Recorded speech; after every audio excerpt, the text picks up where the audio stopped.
আসসালামু আলাইকুম ওয়া রাহমাতুল্লাহি ওয়া বারাকাতুহু। আলহামদুলিল্লাহ ওয়াসসালাতু ওয়াসসালামু আলা রাসূলিল্লাহ ওয়া আলা আলিহি ওয়া আসহাবিহি ওয়া মান ওয়ালা বাদ। সুপ্রিয় দর্শক, আপনারা দেশ ও বিদেশের যেখান থেকে এটিএন বাংলার নিয়মিত আয়োজন আরএফএল অডিটর প্রেজেন্স ইসলামিক সওয়াল ও জবাব powered by Islami bank Bangladesh PLC live অনুষ্ঠানটি দেখছেন। আপনাদের সকলকে জানাচ্ছি আন্তরিক মোবারকবাদ।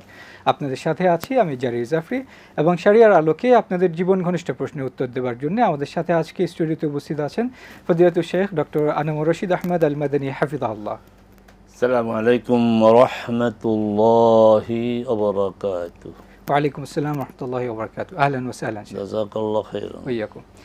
দর্শক, আমরা আপনাদের প্রশ্ন নিব টেলিফোনের মাধ্যমে সরাসরি, তবে তার আগে আপনাদের কাছে অনুরোধ থাকবে আমাদের সাথে কথা বলার সময় আপনাদের টেলিভিশনের ভলিউমটি একেবারে কমিয়ে রাখবেন, যাতে আমরা আপনাদের কথা ঠিকমতো বুঝতে পারি।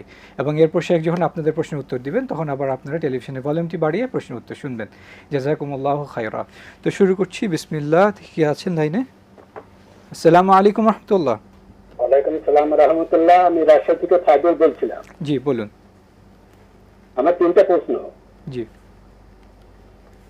বলুন। প্রথম প্রশ্ন, মুখে কবুল না বলিয়া শুধু কাজের খাতায় সই করিলে এভাবে কি বিয়ে হবে?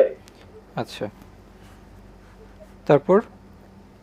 দ্বিতীয় প্রশ্ন, মৃত্যুর সংবাদ মাইকে ঘোষণা করা কোরআন হাদিস সম্পর্কে কি বলে, এটা বিস্তারিত জানাবেন। আচ্ছা, তারপর? তৃতীয় প্রশ্ন, বিদায় হজ্জে নবীজি যে বলে গেলেন, আমাদের মধ্যে দুটো জিনিস আমি রেখে গেলাম, একটা হচ্ছে কোরআন আর একটা হচ্ছে আমার সুন্নাহ। এমন কত সময় শোনা যায় না দুটির কথা বলে নাই, শুধু ওই একটার কথা বলছে, সেটা হচ্ছে কোরআন। এই সম্পর্কে একটু বিস্তারিত জানাবেন। আচ্ছা, ঠিক আছে, ধন্যবাদ শেখ। اللهم لك الحمد كما ينبغي لجلال وجهك وعظيم سلطانك وصلي وسلم على عبدك ورسولك وآله وصحبه ومن تبعهم بإحسان إلى يوم الدين।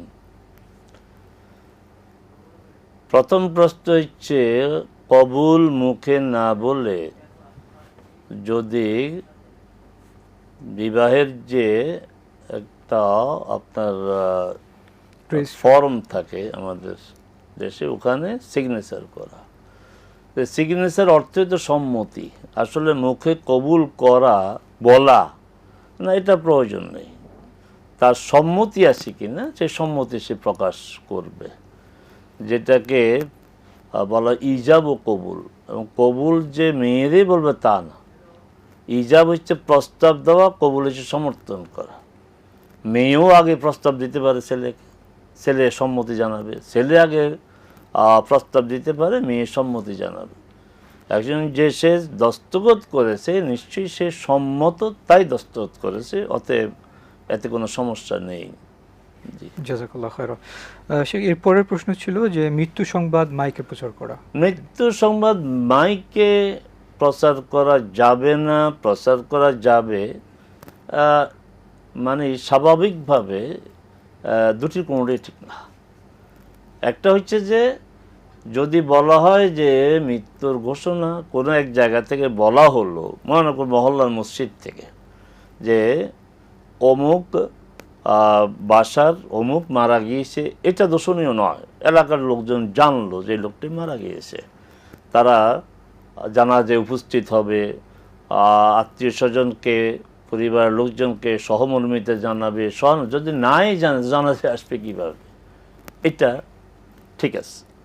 আরেকটা হচ্ছে যে রাস্তায় মাইক নিয়ে প্রচার করা হয় না, এটা করা যাবে না, এটা করার কোনো প্রয়োজন নেই। এখন যদি বলা হয় যে প্রমাণ কি, রাসূল সাল্লাল্লাহু আলাইহি সাল্লামের সময় এই ধরনের আপনার সাউন্ড সিস্টেম ছিল না, লাউড স্পিকার ছিল না, কিন্তু তিনি সাহাবে কেরামকে জানাতেন। এটাকে নাই বলা হয়, মৃত্যু সংবাদ দিতেন। অমুক মারা, যেমন নাকি আপনার যে নাজ্জাশী মারা গিয়েছেন, রাসূল সাহাবীদেরকে জানিয়েছেন। তখন জানানোর এই যে উপকরণটা ছিল না, উপকরণ থাকলে তিনি ওই উপকরণ ব্যবহার করতেন। রাসূল সাল্লাল্লাহু আলাইহি ওয়াসাল্লাম যুগ উপযোগী যত উপকরণ আছে সব উপকরণ তিনি ব্যবহার করেছেন। অতএব এই উপকরণটি থাকলে তিনি এটা ব্যবহার করতেন।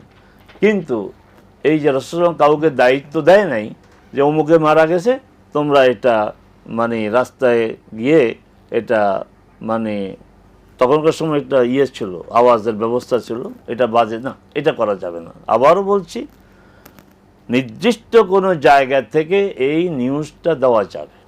যেমন গুরুত্বপূর্ণ ব্যক্তি যদি মারা যায় জাতীয় পর্যায়ে, আমরা ইলেকট্রনিক মিডিয়াতে তখন আমরা দেখি যে অমুক মারা গিয়েছেন, তাহলে কী হলো, আমরা জানলাম। আর এটা করা যাবে, কিন্তু রাস্তায় রাস্তায় ম্যাকিং করা এটা করা যাবে না। জাযাকাল্লাহ খায়র। এরপরে উনি জানতে চাচ্ছিলেন যে বিদায় হজে রাসূল সাল্লাল্লাহু আলাইহি ওয়াসাল্লাম বলেছেন কোরআন সুন্নাহর ব্যাপারে, উনি শুনেছেন শুধু। এখন একটা সমস্যা মুসলিম উম্মার, এখন এই সমস্যাটা খুব বড় সমস্যা। ইরানের উপর যে আপনার ইরান বিরোধী যে যুদ্ধ হচ্ছে, আমেরিকা এবং তাদের অনুসারীরা, দালালরা, এটা যেমন বড় সমস্যা, এর চেয়েও কম সমস্যা না, সেটা হচ্ছে কোরআনের উপর নির্ভর করা সুন্নাহ প্রয়োজন নাই। সুন্নাহ যদি প্রয়োজন না থাকে, তাহলে কোরআনটা আমাদেরকে বুঝাবে কে? কোরআনটা নাজিল হলো কার উপরে, আমরা কিভাবে জানবো? এখন যদি কেউ বলে আমরা কোরআনই মানি না, আপনি কিভাবে ঠেকাবেন? কারণ হচ্ছে যে এই যে কোরআন একজন ব্যক্তির উপর নাজল হয়েছে, তার নাম মুহাম্মদ সাল্লাল্লাহু আলাইহি ওয়াসাল্লাম। নাজল হয়েছে তার বয়স যখন 40, নাজেল শুরু হয়েছে হেরা গুহায় 5 আয়াত, পর্যায়ক্রমে আপনার 23 বছর, সূরা 114টি, রাসূল বলছেন এই আয়াত অমুক সূরার অংশ। কিভাবে জানতাম আমরা? আপনি কি কোরআনটাকে নগদ পেয়ে গেলেন? অতএব এগুলি বিভ্রান্তিকর কথা। রাসূল সাল্লাল্লাহু আলাইহি ওয়াসাল্লাম দুটি বিষয়ের কথাই বলেছেন, একটি হচ্ছে আল্লাহর কিতাব, আর একটি হচ্ছে তার সুন্নাহ। বারাকাল্লাহু ফিক। দর্শক এরপর দেখি কে আছেন লাইনে। আসসালামু আলাইকুম রাহমাতুল্লাহ। আসসালামু আলাইকুম। ওয়ালাইকুম আসসালাম রাহমাতুল্লাহ। স্যার, আমি পাবনা থেকে বলছিলাম। দেখেন, আমি যখন লাইনতে আমি সংযোগ পাইছি প্রায় 3 মিনিট আগে, ইন্ডিপেন্ডেন্ট বিদ্যুৎ চলে গেছে। দয়া করে একটা প্রশ্ন নিবেন এবং মোবাইল উত্তর দিবেন দয়া করে। ঠিক আছে ইনশাআল্লাহ। প্রশ্নটা হচ্ছে যে আমি আজ ফজর নামাজ শেষে কথাবার্তা বলার মাধ্যমে বললাম যে দেখেন, মুমিন বান্দা যদি হয়, আল্লাহ যদি হয়, স্মুথলি মুমিনের দেহ থেকে রুহটা আজরাইলের হাতে চলে যায়। বিভিন্ন কথা প্রসঙ্গে একজন আমাকে পাল্টা প্রশ্ন করছে যে আজরাইলের হাতে যে রুহটা যায়, এই যাওয়ার অংশটা কি চোখ না কান মুখ না কোথা থেকে?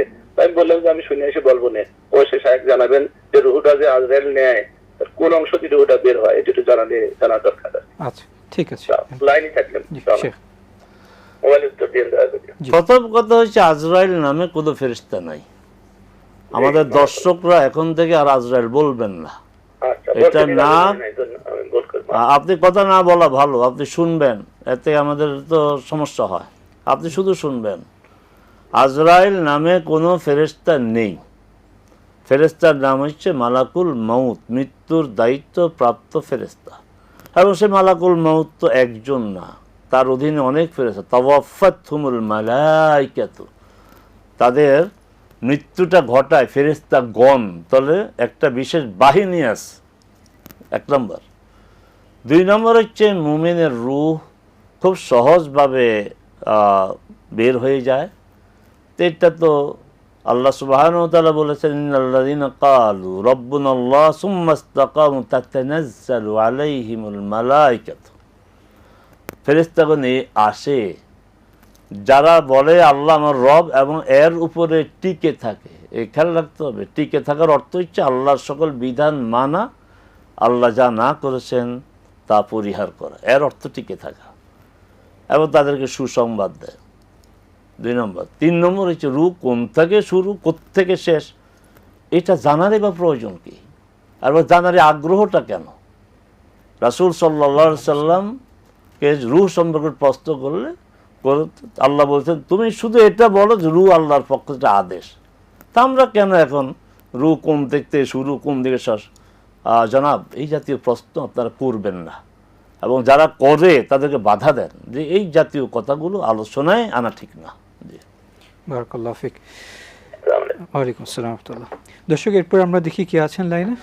আচ্ছা শেখ, আমাদের হাতে একটি প্রশ্ন ছিল যে শেখ, আপনি কথা প্রসঙ্গে বলেছেন মিডল ইস্টের যে বর্তমান যুদ্ধের কারণে বর্তমানে দেশের জ্বালানি যে অবস্থা, এর উপর আবার হামের একটা প্রাদুর্ভাব দেখা যাচ্ছে। এক্ষেত্রে আমাদের মুসলিম হিসাবে কি করণীয়?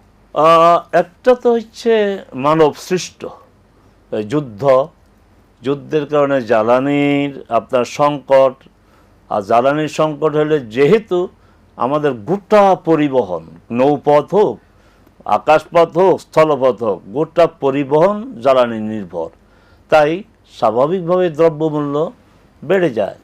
স্বাভাবিকভাবে আমদানি রপ্তানিতে আপনার ফরেন কারেন্সির ব্যবহার, সেখানেও দেখা যায় আমাদের টাকার অবমূল্য মানে মূল্যায়ন হয়েছে। আচ্ছা, বাই দিস টাইম টাকার মান অনেক কমে গিয়েছে। তো আল্লাহ সুবহানাহু ওয়া তাআলা এই সংকট থেকে আমাদেরকে হেফাজত করুন, এবং সরকার চেষ্টা করছে এই সংকটকে মোকাবেলা করার। কিন্তু সংকট মোকাবেলা করবে কিভাবে যদি আপনার এই যে জ্বালানি বা তেল আসেই যদি বন্ধ হয়ে যায়? তো এই যুদ্ধ তো চাপিয়ে দেওয়ার যুদ্ধ, এটা জুলুম। এই জুলুমের বিরুদ্ধে আমাদের অবস্থান থাকতে হবে। কিন্তু এখানে প্রসঙ্গক্রমে বলতে হয়, যখন এই আমেরিকা বা তার দোসররা মুসলিম দেশের উপর আক্রমণ শুরু করে, তখন নির্লজ্জ হয়ে, বেহায়া হয়ে কিছু আলেম মানে তখন সহি আকিদার সন্ধানে উঠে পড়ে লাগে, ইলেকট্রনিক মিডিয়ায়, প্রিন্টিং মিডিয়ায়, বিভিন্ন বক্তব্যে। আর এখানে মানবাধিকার লঙ্ঘন হচ্ছে, এখানে কিসের আকিদা? যেখানে স্কুলে বোমা নিক্ষেপ হয়েছে, নিরীহ নিষ্পাপ শিশু কিশোররা মারা গেল, সেখানে আপনি আকিদা খুঁজবেন? এখানে আকিদা না, এখানে জুলুম এবং সীমা লঙ্ঘনের বিরুদ্ধে আমাদের কথা বলতে হবে। সেই জুলুম সীমা লঙ্ঘন যারাই করুক, তা আপনার এখানকার আকিদার সন্ধান করেন। কিন্তু যারা বোমা এখানে আক্রমণ করছে, যারা তাদের দোসর সহযোগিতা করছে, আপনি ওদের আকিদা কি ভালো? এখানে আকিদার কোনো বিষয় না, এখানে মানবাধিকার, এখানে জুলুম, এখানে অবিচার, এখানে সীমা লঙ্ঘন, শিশু হত্যা, নারী হত্যা, স্থাপনা ধ্বংস করা, এগুলির ব্যাপারে কথা বলেন। আপনাদের যুদ্ধের সময় হইলে আকিদার এত মানে আকিদার একটা জোয়ার সৃষ্টি হয়, এগুলি বলবো। এগুলো আপনার মানবাধিকার, এই ধরনের বক্তব্য এখন মানবাধিকার লঙ্ঘন। এটা আমরা বলবো সরকারকে, সরকার যেন এই ব্যাপারে দায়িত্ব পালন করেন। যেখানে মানুষের জীবন বিপন্ন, সেখানে বড় বড় জুব্বা পরিধান করে আকিদার কথা বলছেন। আল্লাহ আপনাদেরকে হেদায়েত করুন।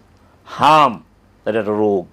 হামের ব্যাপারেও কথা আমরা শুনছি, যে আমি জানি না কতটা সত্য, কোনো আলেম নাকি টিকার বিরুদ্ধে কথা বলেছে। এদেরকে আলেম বলাও তো সমস্যা, যদি বলে থাকে। আমি আবারও বলছি, যদি, আমার মনে হয় না যাদের রেফারেন্স দেওয়া হয় তারা এই ধরনের কথা বলতে পারে। কারণ কোরআন সুন্নাতে সুস্পষ্টভাবে এই কথাটি আসছে, বেদি হবে, এই বেদির চিকিৎসাও আল্লাহ সুবহানাহু করবেন। ইব্রাহিম আলাইহিস সালাম কত আস্থার সাথে বলেছেন, ওয়াইদা মারিতু ফাহুয়া ইয়াশফিন, আমি যখনই অসুস্থ হব তখন আমার রব আমাকে আরোগ্য দিবেন। এখানে কথাটা কি পেলাম? অসুস্থ হওয়াটা স্বাভাবিক, রোগ ব্যাধি স্বাভাবিক, কিন্তু আরোগ্য দিবেন আল্লাহ। এবার রাসূল সাল্লাল্লাহু আলাইহি ওয়াসাল্লাম কি বলছেন? রাসূল সাল্লাল্লাহু আলাইহি ওয়াসাল্লাম বলেছেন, মা লাম ইয়ানজিল দাআন ইল্লা আনজালা লাহু দাওয়া। সহিহ বুখারীর হাদিস, যে আল্লাহ এমন কোনো ব্যাধি দেন নাই পৃথিবীতে এমন কোনো ব্যাধি অবতরণ করেন না যেটা চিকিৎসা নেই। তাহলে ব্যাধি মানে কি? চিকিৎসা আছে। আরেক জায়গায় রাসূল সাল্লাল্লাহু আলাইহি ওয়াসাল্লাম, সহিহ মুসলিমের হাদিস, সহিহ বুখারীর হাদিস, সহিহ মুসলিমে কি বলা হয়েছে? ইন্না লিকুল্লি দাইন দাওয়া, সকল ব্যাধিরই চিকিৎসা আছে। ফাইদা উসিবা দাওয়াউ বারাআ বিইذنিল্লাহ, ব্যাধি অনুযায়ী, রোগ অনুযায়ী যদি চিকিৎসা হয়, ওষুধ দেওয়া হয়, আল্লাহ সুস্থ করে দেবে। তাহলে এখানে দুইটা বিষয় পেলেন, একটা হচ্ছে ঔষধ লাগবে, আর একটা হচ্ছে আল্লাহর মানে সাহায্য লাগবে। যে আমরা বলি না যে দাওয়াও লাগবে, দোয়াও লাগবে, এটা কিন্তু হাদিস অনুযায়ী কথা।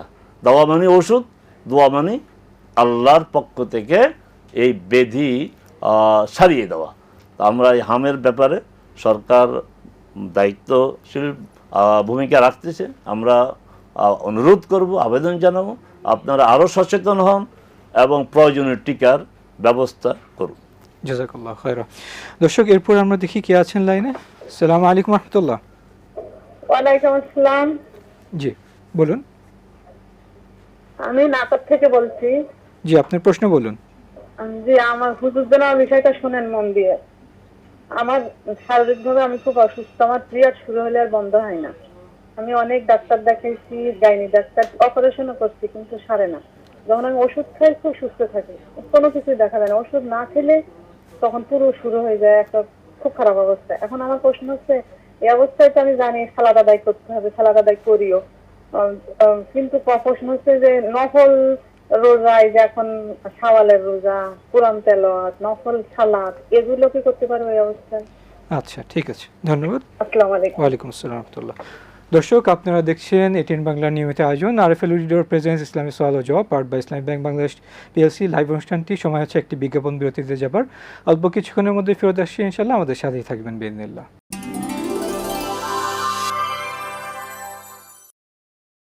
আসসালামু আলাইকুম ওয়া রাহমাতুল্লাহি ওয়া বারাকাতুহু। দর্শক, আপনারা দেখছেন এটিএন বাংলার নিয়মিত আয়োজন আরএফএল উইডোর প্রেজেন্স ইসলামী সওয়াল ও জবাব part by Islami bank Bangladesh PLC live অনুষ্ঠানটি। শেখ, আমাদের হাতে প্রশ্ন ছিল, তবে তার আগে আরেকজন কলার আছেন, আমরা একটু কলটা নিয়ে নিচ্ছি। আসসালামু আলাইকুম রহমতুল্লাহ। হ্যালো। জি, আসসালামু আলাইকুম রহমতুল্লাহ। আসসালামু আলাইকুম ওয়া রাহমাতুল্লাহ। জি, বলুন। হ্যালো, আমি চিটাং থেকে বলছি। জি, আপনার প্রশ্ন বলুন, শুনতে পাচ্ছি। হ্যালো। ধরেন অনেক বাথরুমে এমনি দোয়া দরুদ পড়া নিষেধ, কিন্তু অনেক সময় আমরা হয় কি এমনি পড়ি নাই, কিন্তু ধরেন টয়লেট করতেছি ওই মুহূর্তে মনে চলে আসে আর কি, এমনি মুখ দিয়ে উচ্চারণ করিনি কিন্তু মনে মনে চলে আসে। এখন এগুলো অ্যাভয়েড করার উপায় কি? বা এখন তো মন থেকে চলে আসতেছে, ধরেন সারাক্ষণ জিকির করি, টয়লেটে গেলে ওইটা মনে চলে আসে। জি, ঠিক আছে, বুঝতে পেরেছি, ধন্যবাদ। আমার প্রশ্ন হচ্ছে যে ধরেন আমাদের পিরিয়ড মানে বন্ধ হয়ে গেল, কাপড় চোপড়ে লাগলো না, 3 দিন গেল, বাকি 3 দিন আমি মনে করতেছি যে মানে কিছু তো কাপড়ে লাগলো না, আমি নামাজ রোজা ধরে ফেলছি। কিন্তু অনেকে বলতেছে যে না, 7 দিন পর্যন্ত অপেক্ষা করতে হবে, জরায়ের ভিতরে হালকা হালকা মানে হলুদ হলুদ থাকতে পারে। এই ক্ষেত্রে মানে এটা কি করণীয়? আমি তো রোজা নামাজ ধরে ফেলছি, এখন কি 7 দিন পর্যন্ত অপেক্ষা করতে হবে? যদি এমনি কাপড়ে লাগতেছে না, কিন্তু টিস্যু ইউজ করলে হালকা ধরেন আচ্ছা, হলুদ বা কালচে সামান্য, মানে ওইটা ঠিক আছে, বুঝতে জাস্ট সাদা দেখে ইয়ে হয়, কিন্তু কাপড়ে বা হাতে লাগতেছে না। ঠিক আছে, ধন্যবাদ। আর ধরেন জাকাতের টাকা কি আমরা হিন্দুদেরকে দিতে পারবো? বা ধরেন অনেকে অসহায় আছে, ধরেন ওই যে ব্যাংকে যে সুদ উঠে, ওগুলো তো আমরা নিই না।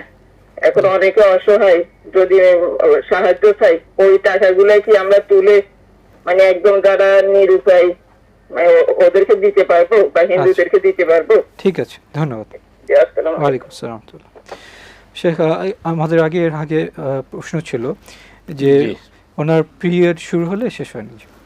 জীবন খুব আপনার বাস্তব সম্মত প্রশ্ন। এই সমস্যা অনেকেরই আছে যে পিরিয়ড আপনার ইররেগুলার, কখনো কম কখনো বেশি, সময়ের চেয়ে বেশি। এখানে শরিয়া একটা স্ট্যান্ডার্ড ঠিক করে দিয়েছে, 3 দিন আর ওইদিকে 10 দিন, 3 দিন 10 দিন। এখন 10-এর পরেও যদি আপনি দেখেন যে আপনার এই যে ব্লাড আছে, তাহলে আপনি বলেছেন আলহামদুলিল্লাহ, আপনি জানেন যে না সলাত আদায় করতে হবে, সলাত আদায় করেন, ভালো। আপনার প্রশ্ন হচ্ছে শাওয়ালের সিয়াম বা নফল সিয়াম, কোরআন তেলাওয়াত, হ্যাঁ এগুলি করবেন আপনি। এমনকি রমাদানের ফরজ সওম আপনি করবেন। 10 দিন হওয়ার পরেও যদি আপনার পিরিয়ড, এটাকে পিরিয়ড বলবো না, রক্ত প্রবাহ যদি বন্ধ না হয়, আপনি রমাদানের বাকি সিয়াম করতে থাকবেন।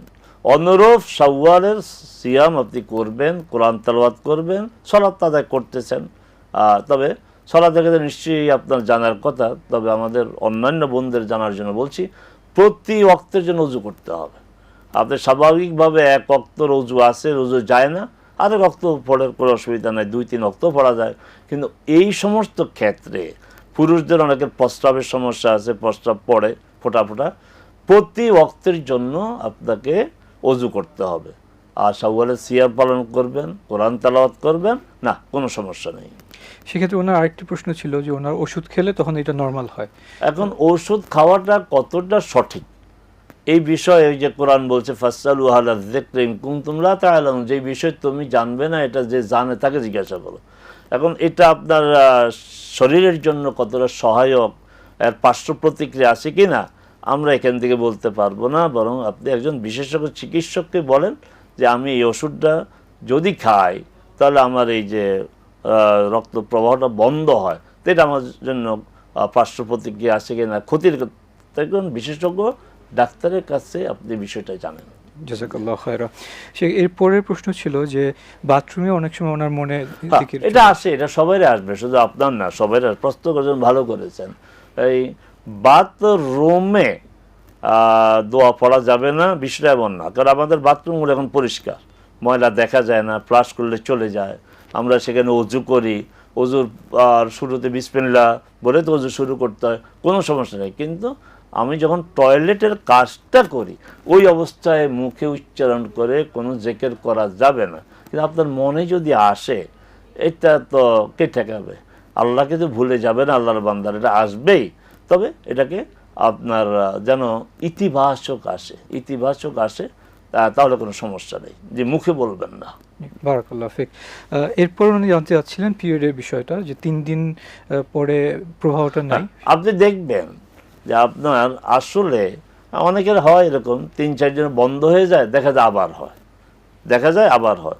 তো এটা আপনি দেখবেন যে আপনার সর্বশেষ আপনার বন্ধ কয়দিনই হয়, এই সর্বশেষটা ধরেই আপনি সিয়াম আদায় করবেন, সালাত আদায় করবেন, মাঝামাঝি না, কারণ ওটা পিরিয়ড চলাকালীন সময় হয়ে যায়।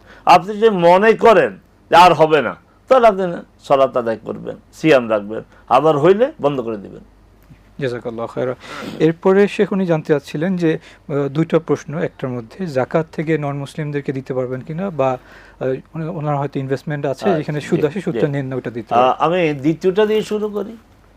বাংলাদেশে এখন যারা আল্লাহকে ভয় করে তারা সুদি লেনদেন করতে পারে না। ইয়া আইয়ুহাল্লাযীনা আমানুত্তাকুল্লাহ, হে যারা ঈমান এনেছো আল্লাহকে ভয় করো, ওয়াযারু মা বাকিয়া মিনার রিবা, সুদ বিষয়ক যে সমস্ত লেনদেন এখনো আছে পরিহার করো, ইন কুনতুম মুমিনিন, যদি তোমরা মুমিন হও।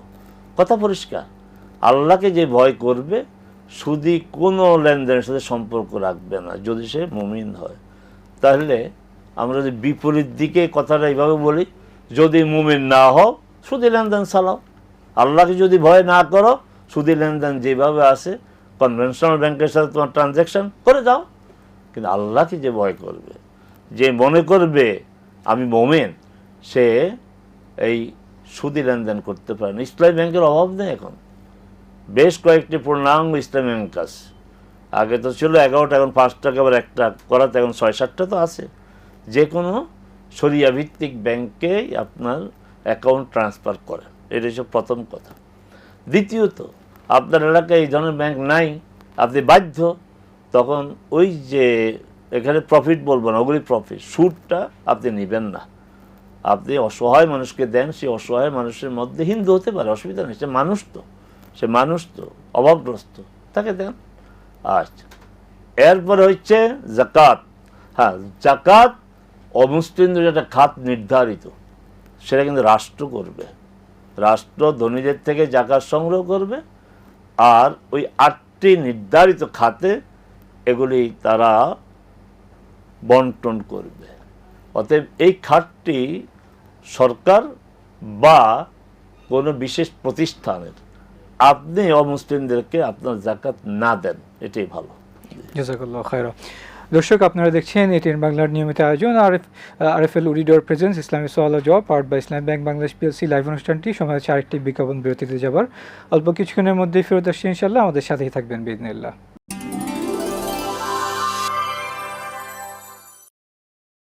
আসসালামু আলাইকুম ওয়া রাহমাতুল্লাহি ওয়া বারাকাতুহু। দর্শক, বিজ্ঞাপন বিরতির পর আবার ফিরে এলাম আপনাদের প্রিয় অনুষ্ঠান এটিএন বাংলার নিয়মিত আয়োজন আরএফএল উডিডোর প্রেজেন্স ইসলামী সওয়াল ও জবাব, powered by Islami bank Bangladesh PLC live অনুষ্ঠানটি নিয়ে। সেখানে আমাদের হাতে আগে প্রশ্ন ছিল, তবে তার আগে আরেকজন কলার আছেন, আমরা প্রশ্ন নিয়ে নিচ্ছি। আসসালামু আলাইকুম ওয়া রাহমাতুল্লাহ। আসসালামু আলাইকুম। ওয়া আলাইকুম আসসালাম ওয়া রাহমাতুল্লাহ। জি বলুন। হ্যালো। জি, আপনার প্রশ্ন বলুন, শুনতে পাচ্ছি। জি, আসসালামু আলাইকুম। ওয়া আলাইকুম আসসালাম ওয়া রাহমাতুল্লাহ। আমি একজন ডাক্তার। এখন ধরেন অনেকে আছে, আমি পরিচিতের মধ্যে ধরেন এমনি অপারেশন করলাম, বিল দিতে চাই না, কিন্তু আমি তো নিতে চাচ্ছি, আমি তো ওদেরকে বলি না যে আমি নিব না, কিন্তু অনেকে আছে মনে করতেছে যে না বিল দিয়ে না পারলে বাঁচবে, অপারেশন করলে বা ডেলিভারি করলে আর কি। তো সেই ক্ষেত্রে ধরেন আমি তো ওদেরকে আমি বলতেছি যে না বিল দিতে হবে, এখন অর্ডার দেয়নি, তো এই ক্ষেত্রে কি মানে উনি কি দাবি নিতে থাকবে না? জি, আচ্ছা, আপনার প্রশ্ন এটাই? অনেকে জানিয়েছে যে আমি বিল নিব, কিন্তু উনি দিতে চাচ্ছে না। এই আচ্ছা, ঠিক আর আছে। দ্বিতীয় কথা হচ্ছে অনেকে বলে যে মুসলমান 3 দিনের মধ্যে কথা বলতে হয়, না বললে দোষ হয়, কিন্তু অনেকে আছে ধরেন আপনার মধ্যে ফোন ধরে না, মানে মনে রাখ আমি বারবার ফোন করতেছি, কল করে যাচ্ছি, সে ফোন ধরতেছে না, তো সেক্ষেত্রে এগুলোর ফয়সালা কি হবে এটা একটু জানাবেন। আচ্ছা, ঠিক আছে, ধন্যবাদ। আর তৃতীয় কথা হচ্ছে যে ধরেন পিরিয়ড ভালো হয়ে গেল, ভালো হয়ে যাওয়ার পর আমি 3 দিনে ভালো বা 4 দিনে ভালো হয়ে গেল, আমি দেখলাম কিছু নাই, আমি রোজা ধরলাম, এরপরে হঠাৎ আবার দেখা গেল, তো সেই ক্ষেত্রে কি আমি গুনাহ হবে এই 2 দিন যে রোজা রাখলাম, 7 দিনের ভিতরে ধরেন হয়তো আবার 5 দিনে দেখা গেল, ঠিক আছে, তখন আমি যে রোজা নামাজ করতেছি এটা কি ভেঙে ফেলবো বা আমার কি গুনাহ হবে এই 2 দিন যে নামাজ আচ্ছা, পড়লাম? ঠিক আছে, ধন্যবাদ। একটু জানাবেন। আসসালামু আলাইকুম। ওয়ালাইকুম আসসালাম। শেখ, এর আগে আমাদের আরেকটি প্রশ্ন ছিল যে উনি ব্যথা বেদনা, জি প্রশ্ন মনে আছে, বলুন তো, লম্বা প্রশ্ন করেছেন। আপনার একটা কথা চলে আসছে, এটা যদি সঠিক হয়ে থাকে এটা ঠিক করেননি, যে আমি 2 দিন নামাজ পড়ি নাই, না, নামাজ পড়তে হবে। যত ব্যথা আছে, যতক্ষণ পর্যন্ত জ্ঞান থাকে ততক্ষণ পর্যন্ত নামাজ বাদ দিতে পারে না কোনো মুমিন। আপনি যেভাবে পারেন, আপনাকে তো নামাজের জন্য আল্লাহ খুব কঠিন কিছু চাপিয়ে দেননি। তার রাসূল বলছেন সল্লে কাইমান, দাঁড়িয়ে পড়ো, ফাইজা লাম তাস্তাতি ফাকাইদান, দাঁড়াতে পারো নাই বসে পড়ো, ফাইলাম তাস্তাতি ফাআলার জন্য, যদি না পারো তাহলে তুমি তোমার এই পার্শ্বদেশ মানে শুয়ে শুয়ে পড়ো। তা আপনি যেভাবে পারেন ওইভাবে পড়বেন, কষ্ট করবেন না। দাঁড়াতে পারেন না বসে পড়েন, বসে যদি ভাঁজ করতে না পারেন যেভাবে পারবেন সেইভাবে পড়বেন, শুয়ে পড়েন, অসুবিধা নেই, চেয়ারে বসে পড়েন যদি বা ভাঁজ করতে সমস্যা হয়। জি, জাযাকাল্লাহু খায়রা। সে এরপরে উনি প্রশ্ন করেছেন যে উনি ডক্টর, উনি অপারেশনের সময় অনেক সময় দেখা যায় যার রোগী উনি টাকা দিতে যাচ্ছেন, বিল দিতে যাচ্ছেন না, কিন্তু উনি ওনার পারিশ্রমিক নিতে চান, সেই ক্ষেত্রে এটা বিষয়টা না, এটা তো আপনার মানে হালাল উপায়ে রুজি রোজগারের একটা মাধ্যম। আপনি এই ডাক্তারি পড়েছেন, আমার ছেলের বউ ডাক্তার, আমার মেয়ে ডাক্তার, জামাই, এটা তো আমি বুঝি, আপনি বিল নেবেন না কেন? আপনি পরিশ্রম করেছেন, আপনি পারিশ্রমিক তো নেবেন, তবে সহনশীল মাত্রা। আর যারা অপারেশন করলো বিল দিতে চায় না কেন, এই যে এটা একটা খেয়াল রাখবেন আপনারা, এই যে আমরা কোরআন হাদিসের অনেক নির্দেশনাকে একটু অবহেলা করি বা গুরুত্ব দেই না, এই জন্য সমস্যা। সূরা বাকারা সবচেয়ে বড় সূরা কোরআন মজিদে, আর কোরআন মজিদের সবচেয়ে বড় আয়াত যেটা পুরা পৃষ্ঠা, এটাকে আয়াতুদ্দাইন বা লেনদেন সংক্রান্ত আয়াত। আপনার লেনদেন, আপনি কাজ করবেন, সে পারিশ্রমিক দিবে, এই জন্য আদেশ করা হয়েছে যে লিখে রাখার জন্য।